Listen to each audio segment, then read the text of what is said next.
What do you want to do right now betting the Heisman Trophy? Miami's Cam Ward is the favorite. Also, Cam Ward won the Conn Smythe Trophy with the Carolina Hurricanes back like 20 years ago. Cam Ward plus 450. Then we have Jackson Dart plus 700, along with Alabama's Jalen Milroe. Nico Iamaleava, I think I've got that right, for Tennessee at 8. Dylan Gabriel of Oregon at 9. I have to because these players move around so much. I'm like, what team is Dylan Gabriel on? Oregon. Mm-hmm. That's right. Carson Beck of Georgia. Great full sleeve tattoo. I don't know if he can win the Heisman Trophy. Carson Beck at 11.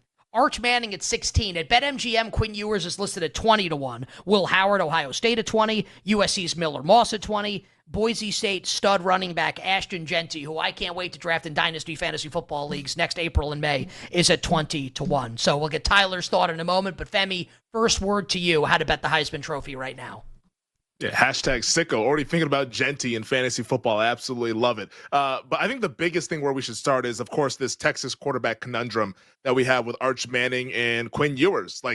That is the big thing this week with the Heisman Trophy, because we have a number of guys who are actually on bye week. Jalen Milroe's on bye week. Dylan Gabriel's on bye week. Carson Beck is on bye week as well. So those are guys that I would avoid betting this week, in particular. Not saying that they can't win. I'm not saying that not to bet them at some point, but this week, they're not going to gain anything because they're not playing. And you might think that the market would assume that, but the market doesn't. The market's dumb in these awards. And the fact that they don't play, their price will drift maybe a little bit, maybe a lot of it if somebody has a big performance.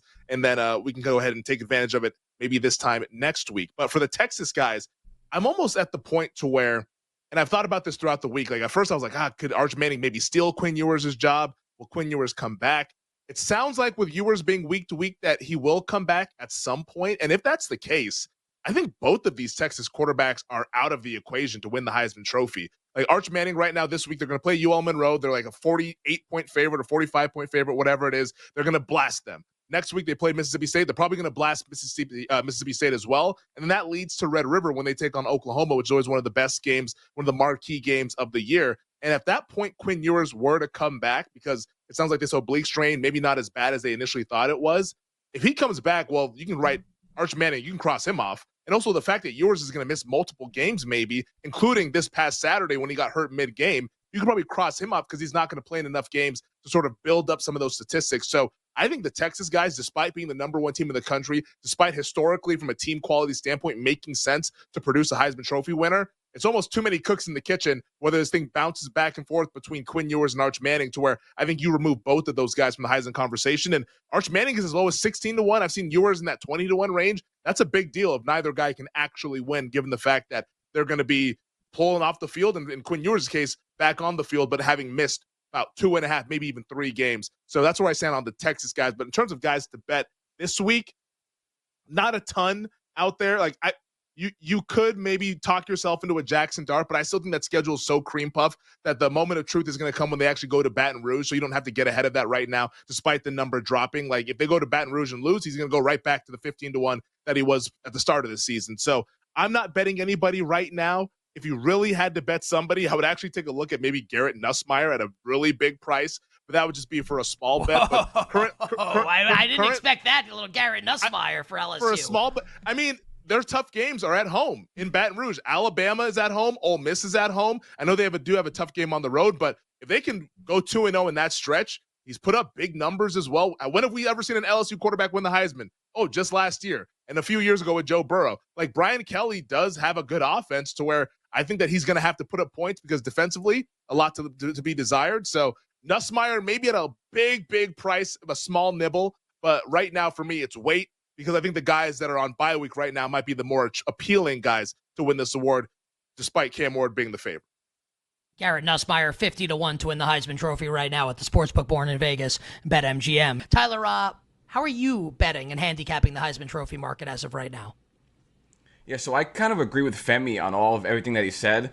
I'm kind of good on these Texas quarterbacks. We really don't know when Ewers is coming back. And my thing is, if Arch is playing well these next 2 games, doesn't that kind of hurt Ewers' argument? They're scoring a ton of points even without you. So that's been my only thing. And the price, 16-1 for an Arch Man to win the Heisman is insane to me. I get it if you want to bet before the season, and maybe 300-1 as a crazy long shot just in case Ewers got hurt and this situation happened. I get it, but at 16-1, that's nuts. We don't even know he's starting in 2 weeks. I think both these quarterbacks might just be like out of this if we don't really know what's going on with Ewers. But like he's missing prime stat padding opportunities. And like he'd be running up the scores on these two teams. He's not doing it right now. He's not playing. I think Arch playing well hurts Ewers a ton because if he's going to do it, well, I mean, it seems like anyone could do it in this offense. Then that kind of takes away from Ewers. So both Texas quarterbacks, I'm out on. I actually don't think just as in this market in the whole, I don't think we're getting a long shot this year. I think it's already going to be down to one of these 5 or 6 guys or whoever can beat Georgia this year.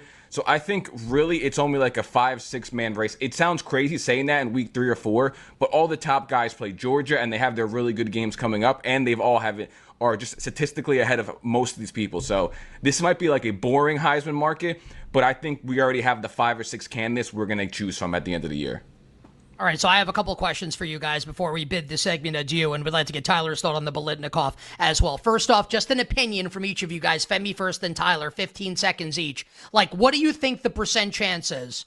Arch Manning balls out over the next 2 games. Does Arch Manning ever keep the job for Texas, or do they definitely go back to Ewers? Femi first, 15 seconds, then Tyler. I think he'd have to ball out in Red River. Let's say that maybe Quinn Ewers isn't ready to go when they take on Oklahoma. If he balls out in that game with everybody watching in the Cotton Bowl, I think then he would take Quinn Ewers' job, but not against a couple of patsies. I don't think it's going to happen. Tyler? Yeah, I think Femi said it yesterday. It would be like a Spencer Rattler, Caleb Williams situation. If Arch Manning balls out in the Red River and maybe they're like, all right, this guy's been blowing out teams the last 3 weeks and we let him see what he can do against Georgia.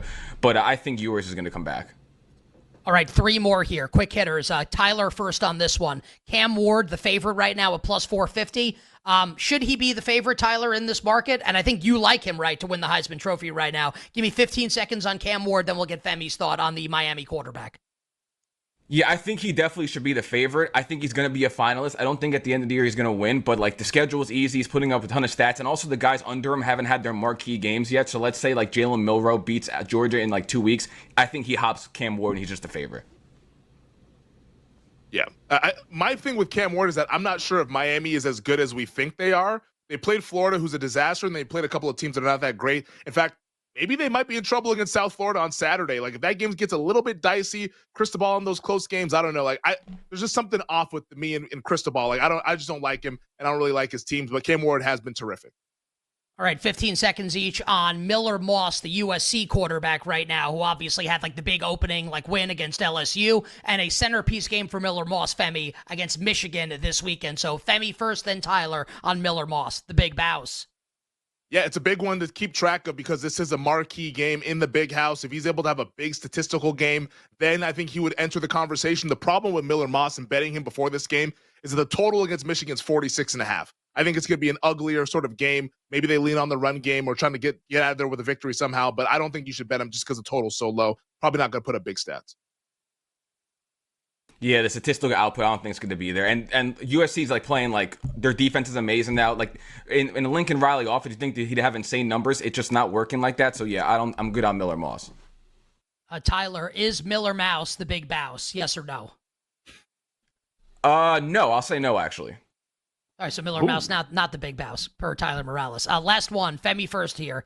Nico Iamaleava, the Tennessee quarterback, who is putting up video game stats, projects to be the number 1 pick in the draft in like 3 years when he's actually eligible. I think Rocky Top should be very happy with Nico Iamaleava and the Tennessee quarterback situation right now. He's 8-1. Showcase game for him, Femi, this week against Oklahoma. What about Nico at 8-1, 15 seconds, then Tyler? Yeah, if you like Tennessee and you think that they're going to go ahead and cover this number, Nico would probably be a bet. For me, I don't like Tennessee in this game. I think it's just a little bit too much going against a Venables defense on the road, first SEC game on the road. I would go ahead and look to fade Nico. So maybe there's a buy point after this Saturday, but don't buy Nico right now because I think he's going into a hostile environment. I completely agree with Femi. They still play Alabama and Georgia. Maybe you wait and see how the Alabama game goes before they play Georgia. So I think you wait and see on Nico. So if there were a bet to be, I gave you $100, Femi, who would you bet right now to win the Heisman if you had to? I'd bet on Garrett Nussmeier just for fun. Tyler, $100, who are you betting? I'd actually bet Nico because if he does play well against Oklahoma, his price is going to drop a ton. And I think Oklahoma will cover. I do think Tennessee will win a close game. I think I'd actually put the $100 on Nico as well. And even if Tennessee loses, they don't have to go undefeated. You put up a monster game anyway.